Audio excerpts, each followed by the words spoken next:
कितनी तरह के फूल हमारे आसपास, अनेक रंग, आकार, महक और रूप, लेकिन सभी फूलों की संरचना लगभग एक जैसी। तो क्या है फूल के अलग अलग हिस्से? आज का विषय है यही। पौधों के जनन अंग मतलब रिप्रोडक्टिव ऑर्गन्स हैं फूल। फूलों से ही फल और बीज बनते हैं। फूलों का रंग, रूप, संरचना अपने इस बहुत ही जरूरी काम के लिए बनी है। यही समझते हैं गुड़हल मतलब हाइबिस्कस के फूल के साथ। करते हैं उसके हर एक हिस्से को बड़ी सावधानी से अलग।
फूल के हिस्से हुए अलग। अब समझते हैं उनके नाम और काम। फूल का आधार डंठल। डंठल के ऊपर वाले हिस्से से ही फूल के सभी भाग जुड़े हैं। सबसे बाहर हरे पत्तियों जैसे बाहेदल, इंग्लिश में सेपल्स। फूल के सारे बाहेदलों को एक साथ बाहेदल पुंज, इंग्लिश में कैलिक्स कहते हैं। फूल के खिलने से पहले मतलब जब वो कली होता है तो यही बाहेदल पुंज उसकी रक्षा करता है। फूल का सबसे आकर्षक हिस्सा पंखुड़ियां, पेटल्स। सभी पंखुड़ियां मिलकर बनाती हैं दलपुंज, इंग्लिश में कहते हैं करोला। पंखुड़ियों में अक्सर रंग के साथ खुशबू भी, क्योंकि उनका तो एक बड़ा विशेष काम।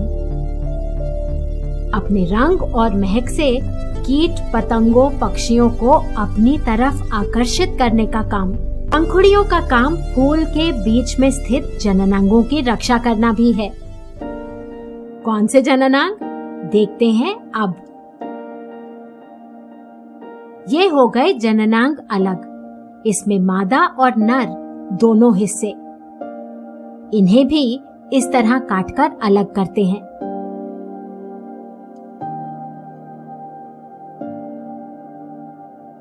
ये है नर भाग और ये मादा। पहले बात करते हैं नर भाग की। ये सभी पुंकेसर फूल का नर भाग है, इंग्लिश में स्टेमन्स। हर पुंकेसर दो हिस्सों का बना है। नीचे पतला सा तंतु, जिसे इंग्लिश में फिलामेंट कहते हैं। तंतु के ऊपर का सिरा पीला और थोड़ा फूला हुआ है। यही है परागकोश यानी एंथर। परागकोश में ही परागकण मतलब पोलिन ग्रेन्स बनते हैं और जमा रहते हैं। एक फूल के सभी पुंकेसर एक साथ पुमंग कहलाते हैं, हिंदी में पुमंग, इंग्लिश में एंड्रोशियम। गुड़हल के फूल में सभी पुंकेसरों के तंतु इस तरह की नली पर जुड़े होते हैं। बाकी फूलों में ये रचना अलग अलग होती है। परागकण बहुत बड़ी संख्या में बनते हैं, लाखों करोड़ों सूक्ष्म कण। ये पीला सा पाउडर परागकण ही है। गुड़हल के फूल में मादा हिस्सा है ये। यही है स्त्री केसर। इंग्लिश में स्त्री केसर को कहते हैं पिस्टल। स्त्री केसर में सबसे ऊपर वर्तिकाग्र स्टिग्मा, बीच में वर्तिका स्टाइल और सबसे नीचे फूला हुआ अंडाशय ओवरी। एक फूल के सभी स्त्री केसर एक साथ जायांग या गाइनोजियम कहलाते हैं। वर्तिकाग्र मतलब स्टिग्मा चिपचिपा होता है जिससे परागकण उस पर चिपक जाएं। वर्तिका वो नली है जो वर्तिकाग्र को अंडाशय से जोड़ती है। अंडाशय में बीजांड मतलब ओव्यूल्स बनाए और रखे जाते हैं।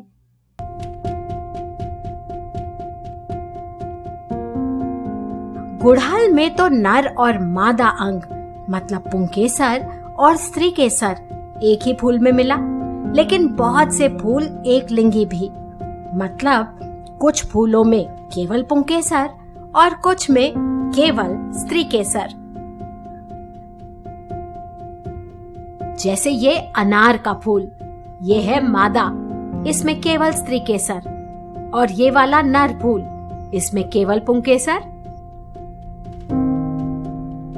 करेले के फूल भी एक लिंगी होते हैं, ये नर और ये मादा। खीरे के फूल भी ऐसे ही एक लिंगी होते हैं।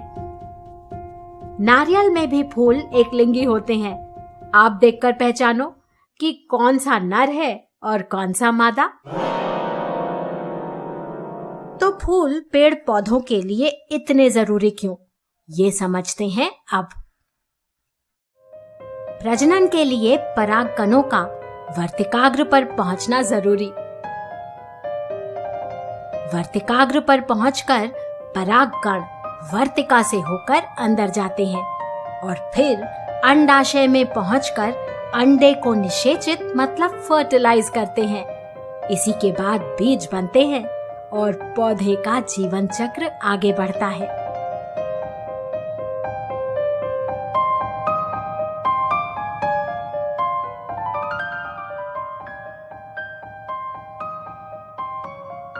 तो अब समझे फूल की बनावट, उसके अलग अलग हिस्से और हर हिस्से का महत्व और काम।